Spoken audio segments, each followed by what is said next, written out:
I'm Laura Brandenburg from Bridging the Gap, and today we're going to talk about how to draw a process map in 7 steps. So a process map is a visual model that shows how a collection of activities are sequenced together to accomplish work in an organization. Super simple, right? Other terms for a process map are process flow diagrams, workflow diagrams, swim lane diagrams, or simply a process flow, or simply a process map. Lots of different terminology, often referring to the same exact technique that I'm going to show you an example of today. Now, one of the great things about process maps is they are often really intuitively understood by our stakeholders. They're a relatively easy technique to pick up as a business analyst as well. And they're super powerful communication tools. They allowed us to get feedback, really impactful feedback early in the process and before we start writing software requirements, which makes that process go so much more smoothly and easier. They are also a really strategic technique that helps us as a business analyst discover the true problem to be solved before we dig into the softwares of the details of what the software really needs to do to support the business.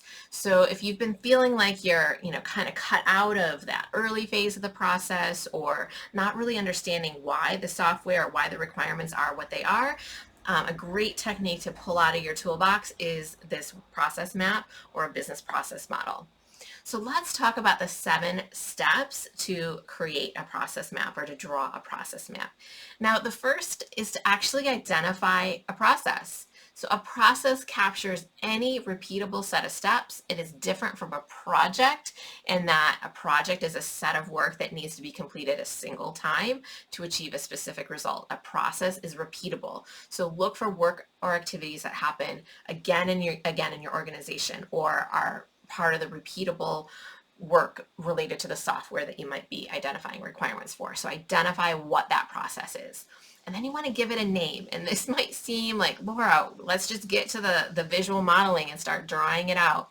And that is step 5. We have a little bit of pre-work to do here because I find that the pre-work really helps you get clear on what that process is and makes the visual modeling part go a lot easier.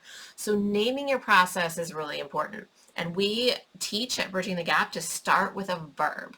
So it would be collect past due payments versus the past due process. When you start with a verb, it's much more clear and specific. We have a tendency, I see a lot of times we see in our program participants to really want to just use a broad name like the email management process or the collections process.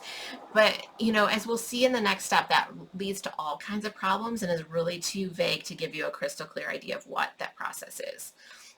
So the next way to get clear on what the process is to identify the starting point and the ending point for the process. And the most common mistake our instructors find while reviewing deliverables as part of our certification program is that they don't have a clear starting or ending point. Visually this leads to models that have boxes off to the side and are not integrated into the process map.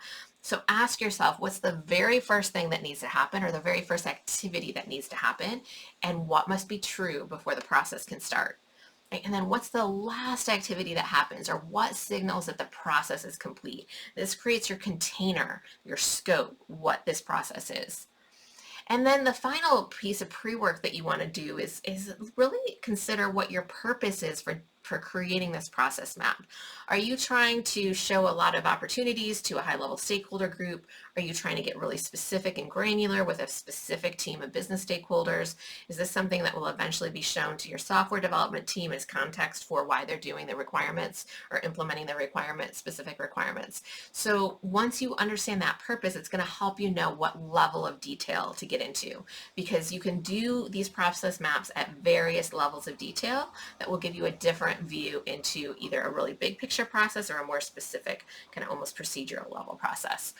All right, so with that context, we are on to step 5, which is to actually draw your process map. And I'm going to go ahead and share an example with you because, pictures speak louder than words here. And what we have here is just a simple workflow diagram. This is done using swim lanes, which is a great technique to make it really clear who is doing what. So you'll see each of these swim lanes here has a role, contributor, communications manager, reader. That makes it really clear who's doing what. If you're not using swim lanes, then you need to include the clarity of who is doing what inside each of these boxes, which is your activity steps. So just using a rectangular box, really simple logic here, but simple is often best. A lot of times more complex, different shapes, different colors, they just confuse your model unless you are very clear and have a key for how to do them and what they mean. So here we're just very simple steps and no colors, right? So it's very clear. So each step or each box has an activity step. So this would be the actual steps of your process. Each diamond is a decision diamond. So this means that there's more than one outcome from that step. So in this case, a yes answer leads to another decision diamond, a no answer leads to a specific step. So that can help when there's alternatives paths through your steps. And then finally, these little icons here are often used when there's some sort of a creation of a document or a deliverable or an update to a database. I think the document is what they're usually called in most tools. And then of course, you've got these arrows flowing all the way through.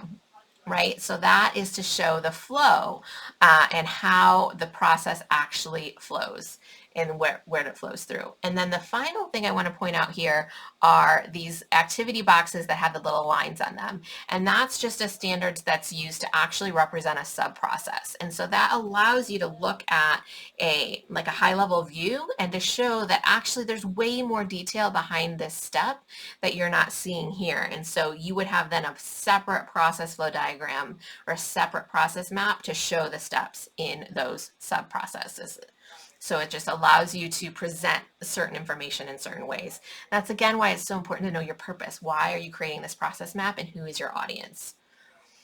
Okay, so you're still not done then. And actually I'm going to go back and show that again because your next step here is to look for exceptions or rules. So what is, you might at first when you diagram this out, and I often recommend don't get out a diagramming tool like this is built in, actually draw it out, right? Draw it out on paper, because then you might say, well, does this step always happen the same way? And if not, that's where you end up with these decision diagrams or decision diamonds, right? So that is, in this case, is this question answerable via a blog post? If yes, we send the blog post. If not, we do something else. We might consider it for a future blog post, right? So you want to look for those exceptions and those rules, and you want to ask your business stakeholders, do things always happen this way? What tends to go wrong? And add that information to your model. Often it's those exceptions and rules and alternative flows where the confusion happens, and you can bring a lot of clarity as a business analyst by creating, by figuring out those rules and eliciting those rules from your stakeholders. Okay, so final step, so that's step 6, final step, and this is optional, but really highly encouraged, is to create an accompanying textual business process model. So process maps are great and they can help us get clear really quickly on kind of the overall scope of the process, but they often are not quite enough detail to fully understand a process. So in our courses, we teach a corresponding textual model called the business process template. And we use that template and we teach that template, and you can actually download that template completely for free using the link below. And this helps you fully flesh out the business process to understand, to ensure that you are leveraging best practices and terminology and that you're actually structuring the language of each step. There's a section in there for roles and responsibilities, so it's really clear who is doing what. You can upload and put your process flow or your process map into that template as part of it. It's like the visual description of it, but the text just goes into a little bit more detail and covers some additional elements that really help bring a lot of clarity. So this is really useful if you find yourself missing steps or overlooking key components of your process.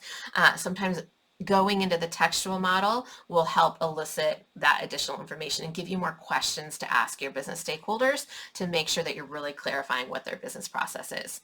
So that's it. Those are your 7 steps, and then to help you create process maps that truly improve project communication, that solve real business problems and help you move forward in your business analyst career. Because this is a technique that's going to position you as a really strategic thinker and somebody who understands the business perspective, which is super, super important.